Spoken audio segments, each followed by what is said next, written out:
The sound comes before the sunrise. Soft at first, the kind of sound that a person tries to muffle with their own hands, pressing their palm against their mouth, willing their body to be quiet, to not betray them, to hold itself together for just a few more minutes until they can get back inside and close the door and pretend that nothing is happening. But the body does not negotiate. The body does not care about timing or privacy or the particular terror of being heard by the wrong person at the wrong moment. The body simply does what it needs to do. Dabareki grips the edge of the compound wall and vomits into the bush for the third morning in a row. Behind her, in the doorway of the main house, Mama G stands with her arms folded and her face arranged in the expression of a woman who already knows exactly what she is looking at and is simply waiting for the right moment to say so. She has raised children. She has watched neighbors' daughters. She has seen this before, the early morning disappearances, the pale face at the breakfast table, the way a girl stops eating the foods she used to love and starts moving through the world with a new kind of careful, as though she is carrying something fragile inside her that she is not ready to name. Mama G knows. She says nothing yet. She watches Dabareki straighten up, wipe her mouth with the back of her hand, and turn around, and in the half-second before Dabareki composes her face, Mama G sees everything. The fear. The exhaustion. The particular loneliness of someone carrying a secret that is getting too heavy to carry alone. How long has this been going on? Mama G asked. I'm fine, Mama. I think it's malaria. Dabareki replied. Malaria? Mama G asked. Yes.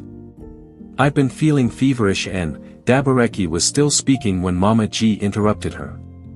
You have been vomiting in that bush every morning for over a week. You have been picking at your food. You came back from school looking like someone who left half of herself behind. And you are standing here telling me it is malaria. Mama G said. I'll go to the chemist and get some. Dabareki was still speaking when Mama G interrupted her for the second time. You will not go to any chemist. You will go inside, you will dress up properly, and we will go to the village clinic together. Right now. This morning. Mama G said. It is not a suggestion. The clinic is a 20-minute walk through the village. They do it mostly in silence, Mama G's silence the heavy, knowing kind, Dabareki's silence the desperate, shrinking kind. At one point a neighbor calls out a greeting and Mama G responds with a smile so normal, so completely unrevealing, that Dabareki almost admires it. Whatever happens inside this family stays inside this family. That is the rule. That has always been the rule. The clinic is small and honest, 2 rooms, a nurse who has seen everything, a smell of antiseptic and old wood. The nurse takes Dabareki inside alone. Mama G sits on the bench outside and folds her hands in her lap and stares at the middle distance with the patience of a woman who already knows the answer and is simply waiting for the paper that confirms it. The paper comes. Dabareki walks out of the clinic and does not look at her mother. She looks at the ground. At the red earth of the path.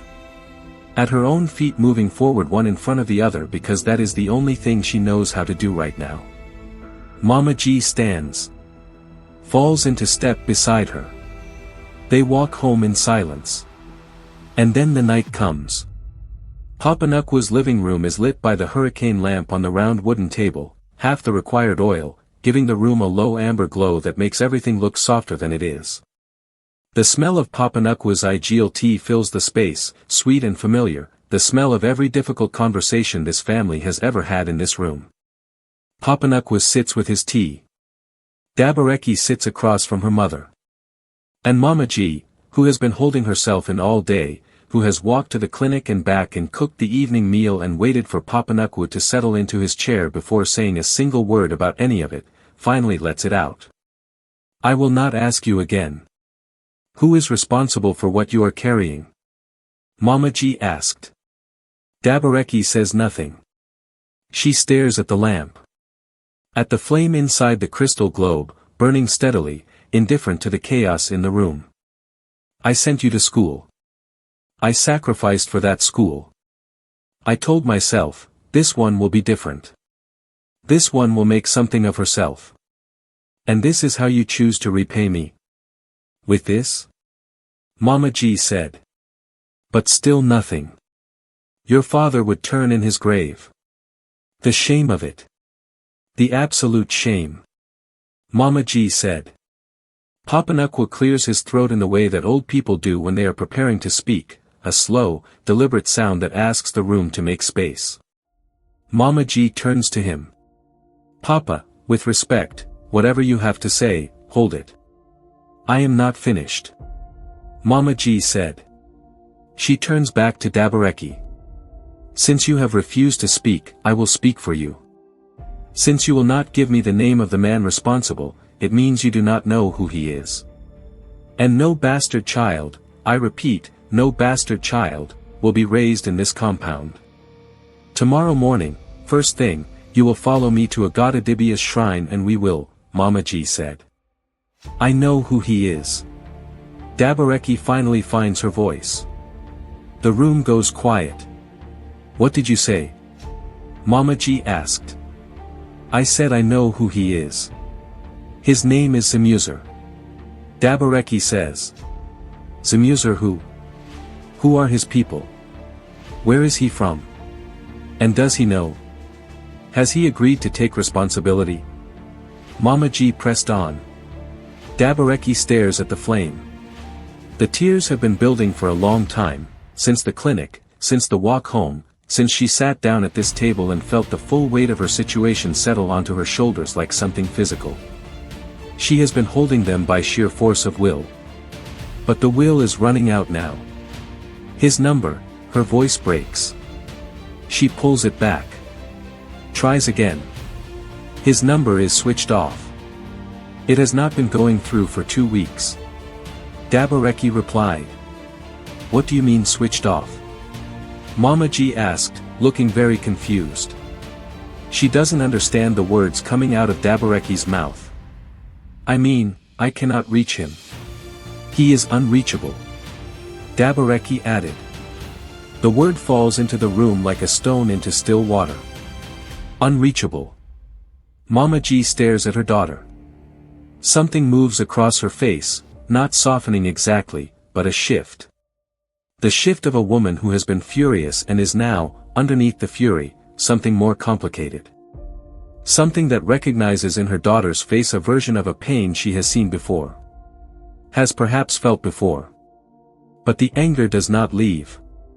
It makes room for the pain without leaving. And his people? His family? His mother? Mama G asked. I only know his mother lives somewhere in Enugu. I don't know where. Dabareki replies. Then it is settled. You will go to the shrine in the morning and, Mama G said. Papa Nukwa clears his throat again. This time it is not a preparation. It is a signal. And Mama G, for all her fury, has lived long enough with this old man to know the difference. Everyone looks at Papa Nukwa. He sips his tea. Sets the cup down with a deliberateness that commands the room in the way that only the very old can command a room, not with volume or authority, but with the simple, undeniable weight of years. This Zimuzor. Who is he? Who are his people? And what kind of man is he? Papa Nukwa asked. Dabareki looks at her grandfather.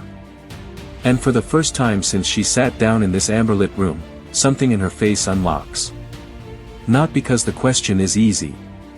Because it is the first question that has been asked tonight that treats the man she loves as a man rather than as a crime. He was, brilliant. And kind. And so full of something I could never quite name. Like he was looking for something that nobody around him could see. Like he was. She stops. The tears she has been holding come now, not in a flood but in the quiet, unstoppable way of someone who has held on for as long as holding on was possible. He left, Papa. He just left. And I don't know if he is ever coming back. And I don't know what I'm going to do.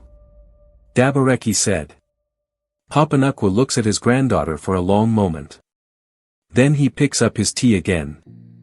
And when he speaks his voice is quiet and even and carries in it the particular authority of a man who has outlived wars and famines and losses that would have broken lesser people, a man who is 103 years old and has learned that survival is not a feeling. It is a decision. You are going to keep this child.